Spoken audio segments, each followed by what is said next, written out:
Good morning friends, so welcome to the prelims booster session. आज का पहला topic है G7 summit in Italy. Topic international relations के लिए इंपॉर्टेंट है। तो आपको पता है G7 कंट्रीज़ की मीटिंग हो रही है, लीडर्स समिट हो रहा है इटली के अपूलिया रीजन में, जिसमें पीएम मोदी ने भी पार्टिसिपेट किया है। तो पहले दिन पर जो है G7 कंट्रीज़ ने $50 बिलियन का लोन जो है वो अप्रूव किया यूक्रेन के लिए। तो अगर हम G7 देखें, ऑयल शॉक्स जो हुए थे 1973 के, उस टाइम पर जो फाइनेंशियल क्राइसिस हुआ उसकी वजह से G7 बनाया गया। शुरू में तो सिर्फ इसके US, UK, France, West Germany, Japan और इटली मेंबर थे, लेकिन इसमें कनाडा भी ज्वाइन किया 1976 में। यूरोपियन यूनियन भी इसमें रिप्रेजेंटेड है G7 में अलग से। और G7 कोई ट्रीटी बेस्ड ऑर्गेनाइजेशन नहीं है, कोई परमानेंट सेक्रेटरीट या ऑफिस नहीं है इसका, ये कोई लॉ भी नहीं पास कर सकता। 1998 में रशिया को भी इसमें इंक्लूड किया गया, तो G7 के बजाय वो G8 हो गया उस टाइम पर। लेकिन बाद में 2014 में रशिया को निकाल कर इसको G7 बनाया गया। अगर हम सिग्निफिकेंस देखें, 60% of global net wealth, 30% of GDP, global GDP और 10% ऑफ वर्ल्ड पॉपुलेशन को रिप्रेजेंट करता है G7। 1998 में एक फाइनेंशियल स्टेबिलिटी फोरम भी बनाया G7 ने, ताकि इंटरनेशनल मॉनेटरी सिस्टम को मैनेज किया जा सके। 47 समिट जब जून 2021 में हुई, तो कोविड-19 की रिकवरी के ऊपर जो है फोकस रहा। G7 ने 1997 में $300 मिलियन भी प्रोवाइड किए थे, ताकि जो रिएक्टर मेल्टडाउन को के आसपास कंटेनमेंट बनाना था चेरनोबिल के, वो हेल्प हो सके उसके लिए। लेकिन क्रिटिसिज्म G7 का ये होता है कि अब जो कंबाइंड शेयर है जीडीपी का, ग्लोबल जीडीपी का, उसमें G7 का जो है शेयर अब बहुत कम हो चुका है, क्योंकि इकोनॉमिक ग्रोथ चाइना, इंडिया और अदर मेजर इकोनॉमीज़ में देखने को मिल रही है। Even US president Donald Trump जो हैं वो भी G7 लीडर्स के साथ एड ऑड्स ही रहते थे। और इसीलिए G7 के लीडर्स ने भी जो है प्रपोज किया है कि G7+ होना चाहिए, जिसके अंदर चाइना, इंडिया और ब्राज़ील भी रिप्रेजेंटेड हो। ठीक है। तो 2024 की जो ये G7 समिट चल रही है, इसमें इकोनॉमिक पॉलिसीज़ को कोऑर्डिनेट करने की बात चल रही है कि कैसे ग्लोबल इकोनॉमी को स्टेबलाइज़ किया जाए। क्लाइमेट चेंज को एड्रेस करने के लिए फोकस है। फिर G7 प्रायोरिटाइज़ कर रहा है ग्लोबल हेल्थ इनिशिएटिव्स को, ताकि पैंडेमिक प्रिपेयर्डनेस रह सके, वैक्सीन डिस्ट्रीब्यूशन पर फोकस रहे। ठीक है। जो $50 बिलियन का लोन दिया गया यूक्रेन को, वो जो रशिया के फ्रोज़न सेंट्रल बैंक असेट्स हैं उसके ऊपर जो इंटरेस्ट आ रहा है, उसको एज अ कोलेट्रल यूज़ करके लोन दिया गया है। ठीक है। मोस्ट ऑफ द मनी जो है वो लोन की फॉर्म में ही रहेगी। नेक्स्ट हम टॉपिक देखते हैं, mercy petition powers of president. ये टॉपिक आपके पॉलिटिकल इंपॉर्टेंट है।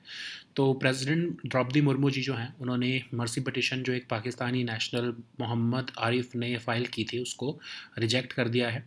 उस पर्सन का जो है इन्वॉल्वमेंट थी 22 दिसंबर 2000 के जो टेररिस्ट अटैक हुए थे रेड फोर्ट में, जिसमें 3 लोगों की जान गई थी, 2 आर्मी के जवान भी की भी जो है शहादत हुई थी। ठीक है।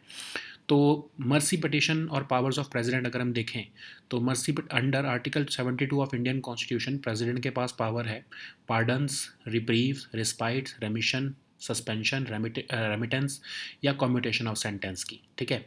आर्टिकल 161 में सिमिलर पावर्स गवर्नर के पास भी हैं, लेकिन सिर्फ इतना फ़र्क है कि वो डेथ सेंटेंसेस पर एक्सटेंड नहीं होती हैं। ठीक है।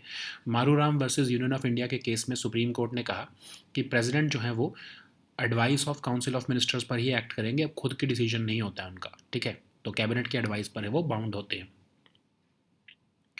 जो भारतीय नागरिक सुरक्षा संहिता प्रपोज्ड है 2023, उसमें एक न्यू प्रोविज़न डाला गया है मर्सी पिटिशंस के ऊपर भी, डेथ सेंटेंस के केसेस में। तो सेक्शन 473(1) ऑफ भारतीय नागरिक सुरक्षा संहिता कहता है कि अगर कन्विक्ट मर्सी पिटिशन के लिए फाइल करता है प्रेसिडेंट के पास आर्टिकल 72 में, या फिर गवर्नर के पास, तो मर्सी पिटिशन जो है वो सेंटर को प्रेजेंट की जाएगी या स्टेट गवर्नमेंट को के होम डिपार्टमेंट को प्रेजेंट की जाएगी रिस्पेक्टिवली। जब मर्सी पिटिशन रिसीव होगी तो सेंटर कंसिडर करेगा पिटिशन को और केस रिकॉर्ड्स के हिसाब से, और रिकमेंडेशंस देगा प्रेसिडेंट को ऑन दिस बिहाफ। ठीक है।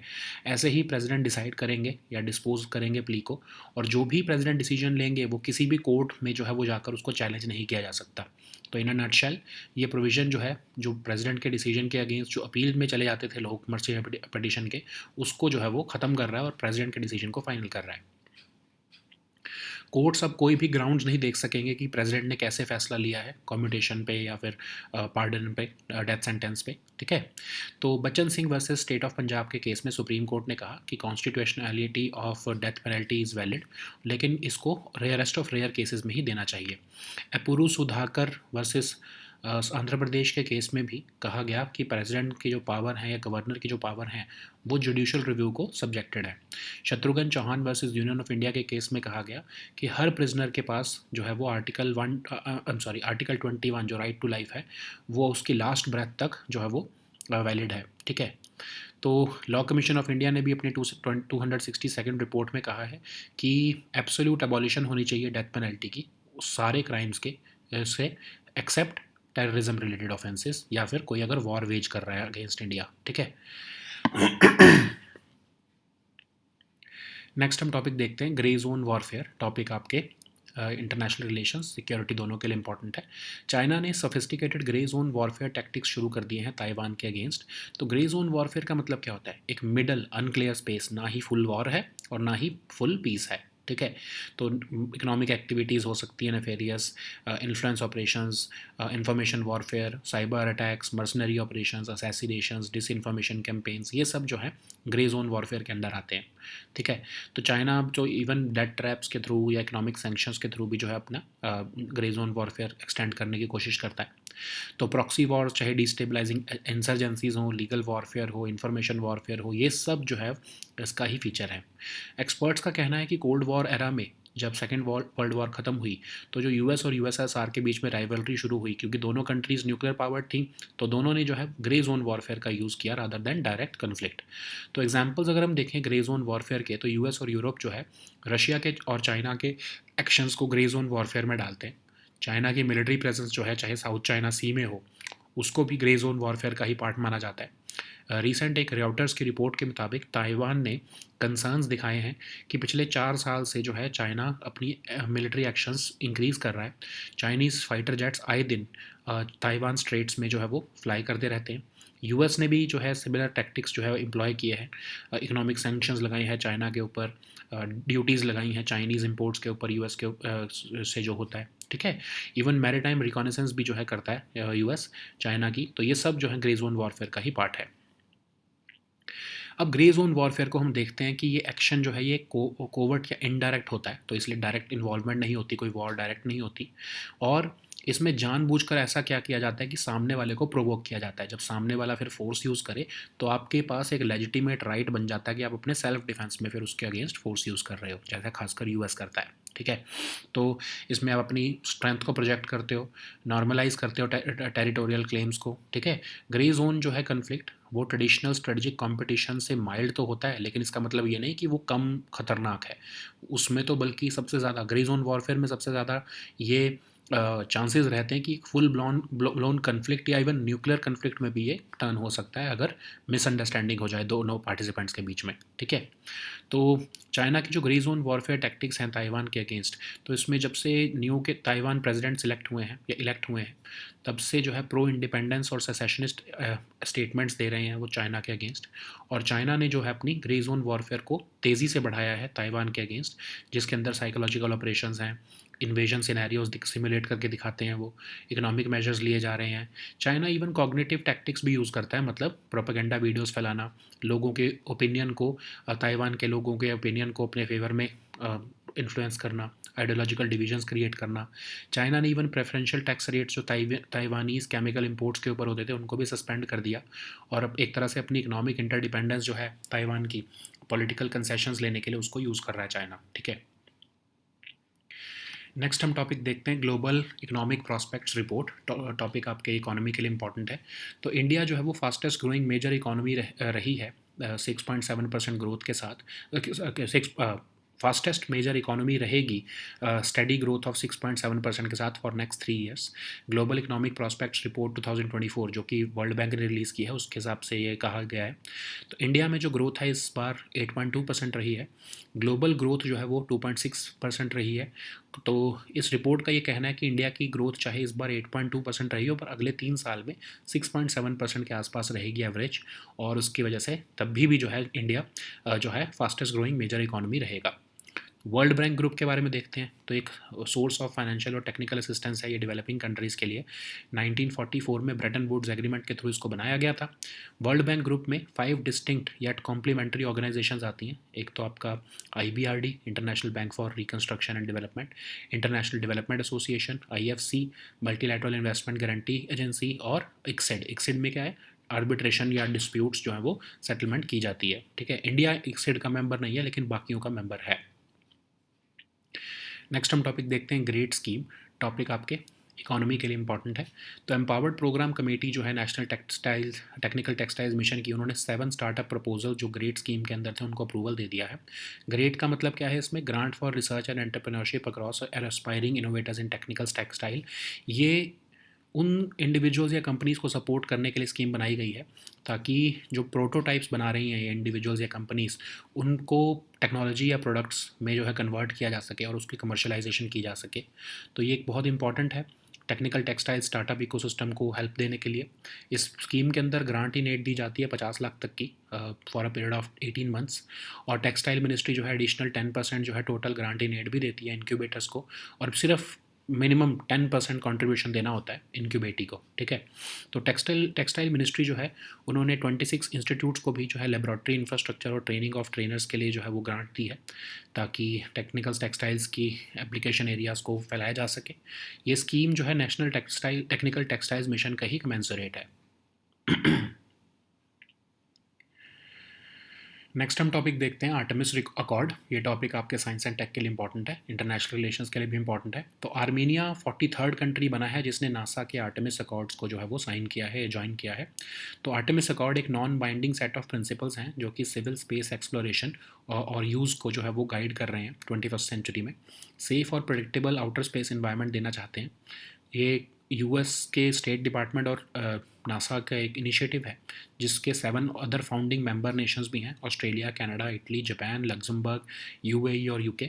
इंडिया भी इसका मेंबर बन चुका है ऑलरेडी। ठीक है, तो इसके प्रिंसिपल्स अगर हम देखें तो मतलब एक्सक्लूसिवली जो पीसफुल पर्पसेस के लिए ही जो है स्पेस में एक्टिविटीज़ की जाएंगी in accordance with international law. Transparency रखी जाएगी और शेयर की जाएगी साइंटिफिक इन्फॉर्मेशन पब्लिक के साथ गुड फेथ बेसिस पर। इंफ्रास्ट्रक्चर कॉमन स्टैंडर्ड्स के लिए जो है वो डेवलप किया जाएगा। रीजनेबल एफर्ट्स डाले जाएंगे अगर इमरजेंसी असिस्टेंस की ज़रूरत है किसी भी कंट्री के मेंबर को तो। और स्पेस ऑब्जेक्ट्स की रजिस्ट्रेशन करना, open sharing of scientific data, new activities ताकि जो हेल्प और प्रिजर्व कर सकें स्पेस हेरिटेज साइट्स को, वो इंश्योर करना। फिर रिसोर्सेज जो हैं वो कोई किसी नेशनल कोई कंट्री उसको अप्रोप्रिएट ना कर ले स्पेस रिसोर्सेज को, उसके लिए जो है वो आर्टिकल 2 है आउटर स्पेस ट्रीटी का, उसको अफर्म किया गया है। और अपने जो है मिशन प्लानिंग इस तरह से की जाएगी कि कोई भी हार्मफुल डेब्री जो है वो स्पेस में ना छोड़ी जाए। ठीक है, नेक्स्ट हम टॉपिक देखते हैं श्री जगन्नाथ टेम्पल। ये टॉपिक आपके आर्ट एंड कल्चर के लिए इंपॉर्टेंट है। तो रिसेंटली उड़ीसा ने चारों डोर्स ओपन कर दिए हैं श्री जगन्नाथ टेम्पल के पुरी में। तो ये टेम्पल पुरी में लोकेटेड है उड़ीसा में। डेडिकेटेड है ये लॉर्ड जगन्नाथ को जो कि विष्णु की एक फॉर्म है। तो ये कहा जाता है कि इसको बनाया गया था किंग अनंतवर्णम छोड़गंगा देवा जो ईस्टर्न गंगा डायनेस्टी को बिलोंग करते थे 12th सेंचुरी में। एक ये स्ट्राइकिंग एग्जाम्पल है कलिंगा आर्किटेक्चर का। जो रथ यात्रा होती है पुरी की वो सबसे फेमस है और ये लॉर्ड जगन्नाथ से एसोसिएटेड है। ठीक है, जून जुलाई का जो आसपास का पीरियड होता है अशद मंथ का, उसमें ये कंडक्ट की जाती है। नेक्स्ट हम टॉपिक देखते हैं ज्योतिर्मठ। ये टॉपिक भी आर्ट एंड कल्चर के लिए इंपॉर्टेंट है। तो सेंट्रल गवर्नमेंट ने अप्रूवल दे दिया है उत्तराखंड गवर्नमेंट के प्रपोजल को जोशीमठ को रीनेम करके ज्योतिर्मठ करने के लिए। ज्योतिर्मठ जो है वन ऑफ द 4 कार्डिनल मठ थे जो 8th सेंचुरी फिलोसफर आदि शंकराचार्य ने एस्टैब्लिश किए थे अद्वैता वेदांता फिलोसफी को प्रमोट करने के लिए। तो कहा जाता है कि आदि शंकराचार्य ने यहाँ पर पेनेंस किया था ज्योतिर्मठ में अंडर अ ट्री जिसका नाम था अमर कल्प वृक्ष। तो कहा जाता है कि ये लॉर्ड बद्रीनाथ का भी जो है विंटर अबोर्ड है ज्योतिर्मठ। और यहाँ पर एक बेस कैंप भी है माउंटेनियर्स के लिए जो कि नंदा देवी पीक पर क्लाइंब करना चाहते हैं। ठीक है, so now let us see all these topics in English.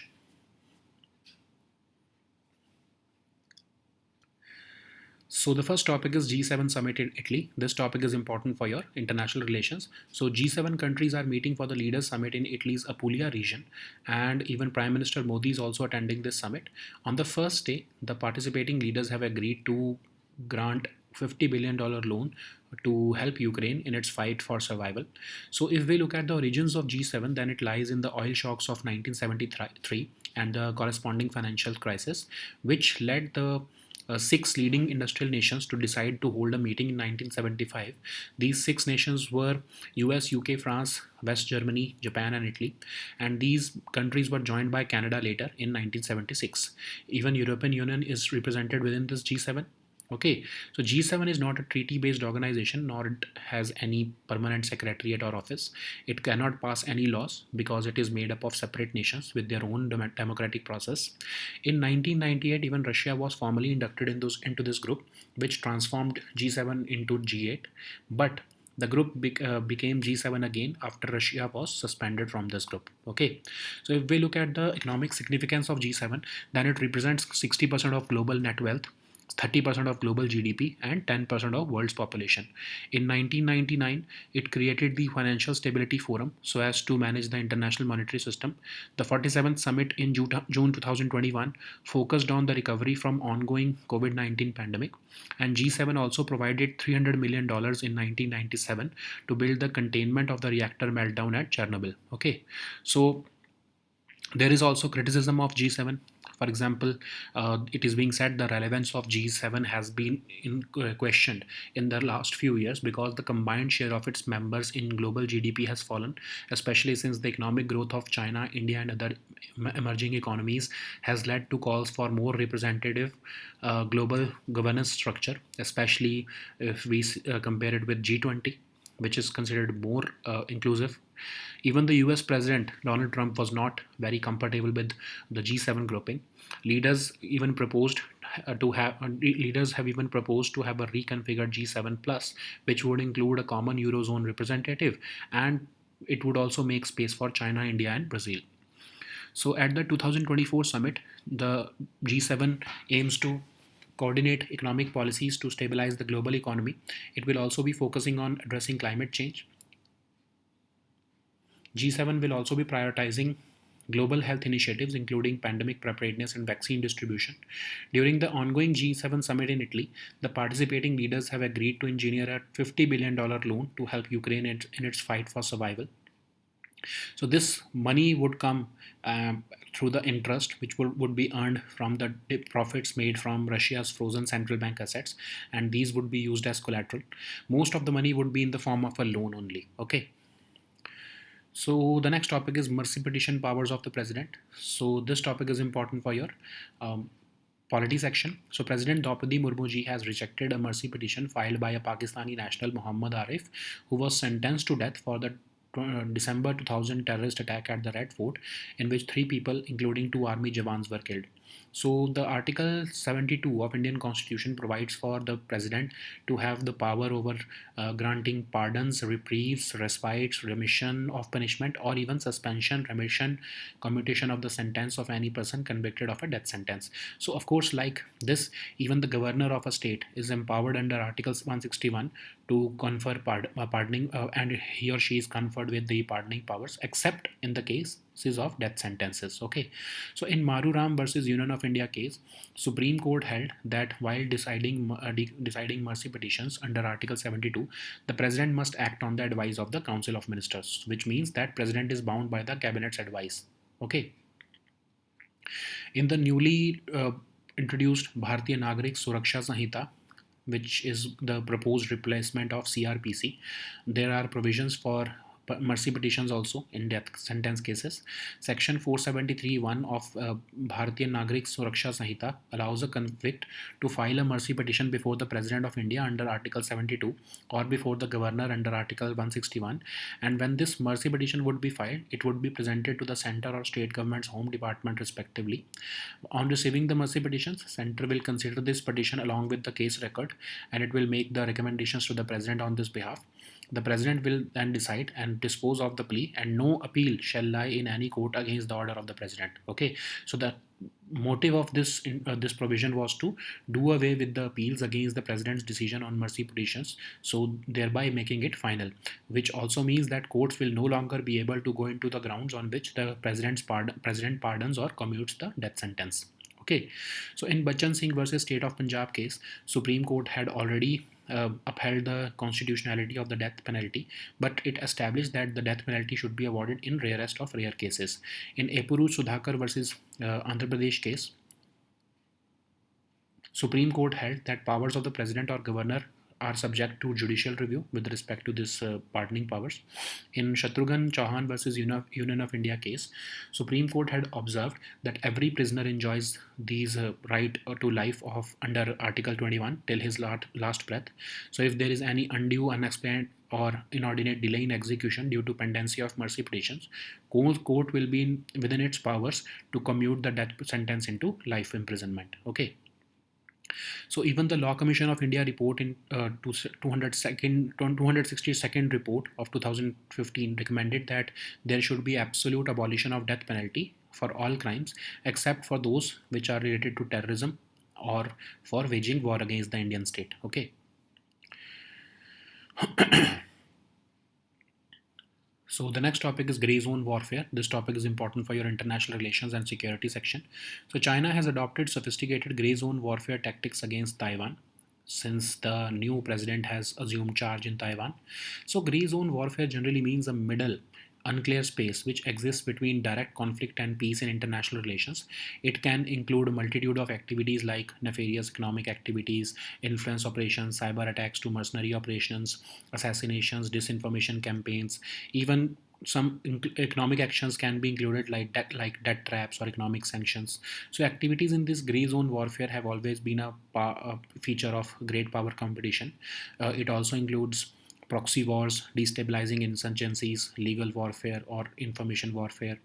Experts believe that during the Cold War era, when the end of Second World War happened, it led to conditions which favored gray zone warfare, especially between US and USSR, because the price of traditional wars became very high since both the sides were nuclear powered.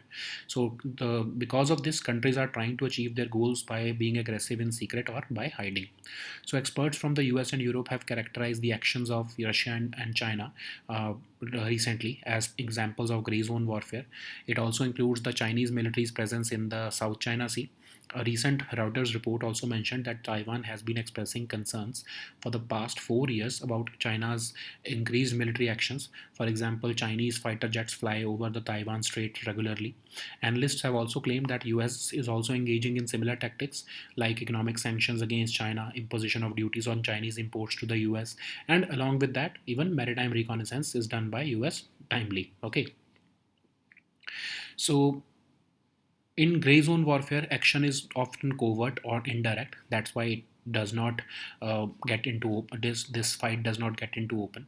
These actions could be designed to bait the other party into escalation. So basically, it's a form of provocation to the other party, so that when that country gets provoked, you get a legitimate right in the form of self-defense to annihilate that country. Okay, most probably you have seen that US often engages in such actions by which it starts provoking the target country through certain reports or questioning the political system of that particular country before invading it. Okay, then it uses the argument that we are doing it in the form of self defense. So other reasons for engaging in such tactics also include projection of strength or to normalize disputed territorial claims. Gray zone conflict seems mild, but as compared to traditional strategic competition, but the limited intensity does not make it less vicious. Any form of miscalculation by the participating countries in gray zone warfare can lead to a full-blown conflict and even a nuclear one. Okay. So new Taiwanese president is tenure is marked by pro-independence and secessionist statements. That's why it has rattled China, and China has shifted to sophisticated gray zone warfare. These tactics include psychological operations, simulated invasion scenarios, and economic measures against Taiwan, weakening it without any direct military engagement. China is also employing cognitive tactics like disseminating propaganda videos, trying to influence public opinion in Taiwan, and creating ideological divisions. China has also suspended preferential tax rates for Taiwanese chemical imports so as to leverage economic interdependence for political concessions. Okay. So the next topic is Global Economic Prospects Report. This topic is important for your economy section. So India will remain the fastest growing major economy, recording a steady growth of 6.7% over the next 3 years, as per the Global Economic Prospects Report 2024. In India, growth is estimated to have picked up to 8.2%, and global growth is about 2.6%. But this report is saying that there will be steady growth of 6.7% per year on an average, and still India would be the fastest major growing major economy in the world for the next few years. So, what is World Bank Group? It is a vital source of financial and technical assistance to developing countries. It was established in 1944 through the Bretton Woods Agreement. It consists of 5 distinct yet complementary organizations like the IBRD, International Bank for Reconstruction and Development, International Development Association, that is the IDA, IFC, International Finance Corporation, MIGA, that is the Multilateral Investment Guarantee Agency, and ICSID, International Center for Settlement of Investment Disputes. So India is not a part of ICSID, but it is part of the rest of the organizations. So the next topic is GREAT scheme. This topic is important for the economy section. So Empowered Program Committee of National Technical Textiles Mission has approved 7 startup proposals under the GREAT scheme. GREAT stands for Grant for Research and Entrepreneurship across aspiring innovators in technical textiles. And this scheme focuses on supporting individuals and companies so as to translate their prototypes into technologies and products, including commercialization of them. Okay, so the aim is to provide much needed impetus for the development of technical textile startup ecosystem in India. So under this scheme, a grant in aid of up to 50 lakh rupees is given for a period of 18 months, and Textile Ministry will also additionally provide 10% of the total grant in aid to incubators. A minimum of 10% contribution has to be made by the incubator also. Textile Ministry has also given a nod to 26 institutes for upgrading their laboratory infrastructure and training of trainers in the application of areas of technical textiles, and this scheme will be commensurate with the National Technical Textiles Mission. Okay. So the next topic is Artemis Accord. This topic is important for your science and tech section. So Armenia has joined as the 43rd country to sign on to NASA's Artemis Accords for peaceful and responsible exploration. So Artemis Accords are a non-binding set of principles which are designed to guide civil space exploration and use in the 21st century. These principles will help to ensure the maintenance of a safe and predictable outer space environment. Co-led by NASA and the US State Department, the Artemis Accords were established in 2020 together with 7 other founding member countries, including US, Australia, Canada, Italy, Japan, Luxembourg, UAE, and UK. Even India is a signatory to this convention, okay, or accord. So, what are the principles of Artemis Accords? First, of course, is the peaceful uses, in which the cooperative activities are exclusively for peaceful purposes in accordance with international law. All sides have also agreed to share scientific information with the public on a good faith basis. They have also agreed to develop infrastructure with the common standards for space hardware and operating procedures. There are also provisions for emergency assistance, in which all reasonable efforts will be made to render assistance in times of emergency. Registration of space objects also are being envisaged.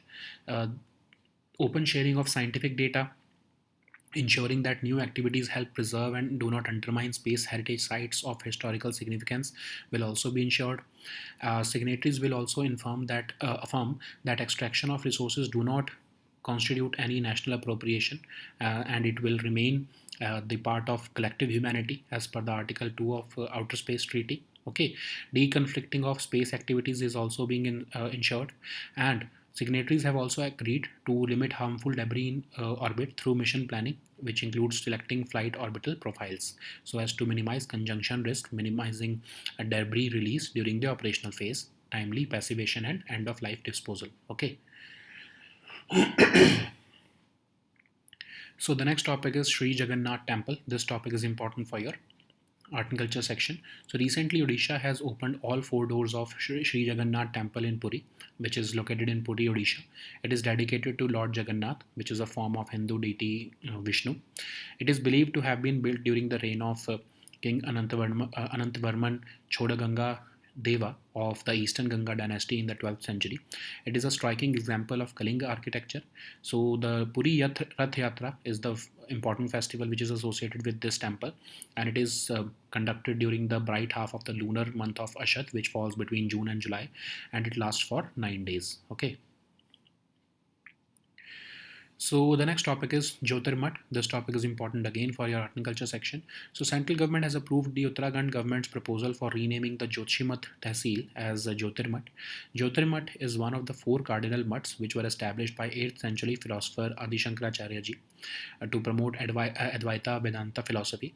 It is believed that Adi Shankaracharya performed penance in Jyotirmat under a tree which is known as Amar Kalpavriksha.